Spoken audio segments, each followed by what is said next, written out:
সবাইকে জানাই শুভ নববর্ষ 1431। আজকের দিনটা আমাদের জন্য এমনি স্পেশাল, কারণ একদিক থেকে শুভ নববর্ষ আর একদিক থেকে হচ্ছে শুভ জন্মদিন। শুভ জন্মদিন সবসময় এই দিনে আসে, যার জন্য নববর্ষের চাইতে শুভ জন্মদিনটা আমার কাছে অনেক গুরুত্বপূর্ণভাবে পালন করা হয়।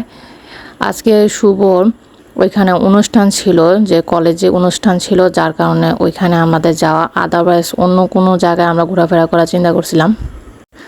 বিকাল থেকে আমরা কলেজের ওই পাশে ছিলাম। এখানে অনেক মানুষই আনাগোনা করছে, অনেক মানুষই এখানে ঘোরাফেরা করতেছে, ছবি তুলতেছে, খাবার খাইতেছে নানা রকমের, আর হচ্ছে গান, নাচ আর অভিনয়গুলো দেখতেছে, কে কী করতেছে না করতেছে সব কিছু মিলায় দিনটি আসলেই সুন্দর ছিল। আজকে প্রচণ্ড গরম, আর গরমের ভিতরে এই অনুষ্ঠানটা আয়োজন করা এবং এখানে আসলে বসে থাকা অনেক মুশকিল। তারপরও যতটা সম্ভব আমি এখানে বসে থেকে পুরো অনুষ্ঠানটা দেখার চেষ্টা করলাম। বিশেষ করে শুভ যতক্ষণ পারফর্ম করছিল ততক্ষণ পর্যন্ত তো আমার এখানে থাকতেই হবে। আমি এটা দেখতে চাইছিলাম, কারণ অনেক দূরে দূরে যে অনুষ্ঠান হয় সেগুলোর মধ্যে আমি আসলে দেখতে পাই না, যেতেও পাই না। তাই কাছে যেসব অনুষ্ঠান হয় সেগুলো আমি অবশ্যই দেখার চেষ্টা করি। শুভ ছাড়াও আরও অনেকে গান করে এবং তাদের গানও অনেক সুন্দর হয়, ভালো হয়। কলেজের অনুষ্ঠান শেষ করে শুভ খুব দ্রুত অন্য একটা অনুষ্ঠানে জয়েন করার জন্য মোটরসাইকেল আমাদেরকে রেখেই চলে গেল। যেহেতু জন্মদিন ছিল তাই আসার সময় আমি ওর জন্য কেক নিয়ে আসলাম, কিন্তু ও আস্তে আস্তে অনেক রাত হওয়াতে কেক আর ওই সময় কাটা হলো না। পরদিন সকালবেলা আমরা সবাই মিলে কেক কাটলাম।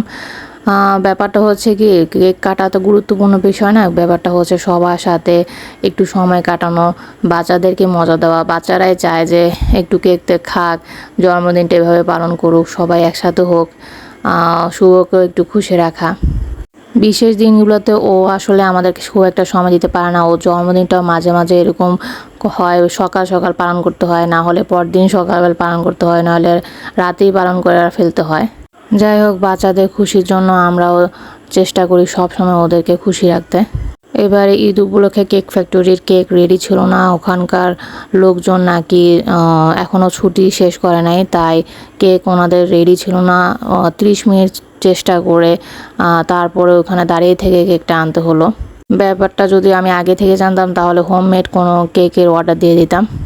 বেশ কিছুদিন ধরে পুরো বাংলাদেশে উৎসবমুখর একটা পরিবেশ, পাশাপাশি ঈদ চলে গেল, তারপরে এখন আবার নববর্ষ।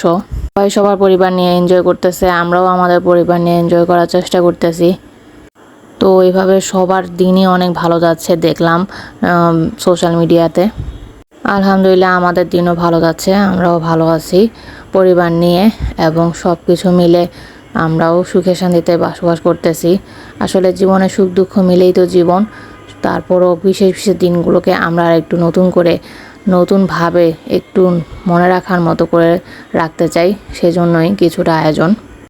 বাংলা নববর্ষ 1431 এবং 2024 সালের 14 এপ্রিল দিনগুলো আমাদের কাছে মনে থাকবে। ভালো লাগলো এই দিনগুলো বারবার ফিরে আসুক, ভালোভাবে ফিরে আসুক, সুন্দরভাবে ফিরে আসুক। সবাই ভালো থাকবেন, আমাদের জন্য দোয়া করবেন, আমার পরিবারের জন্য দোয়া করবেন, আপনাদের জন্য দোয়া রইল।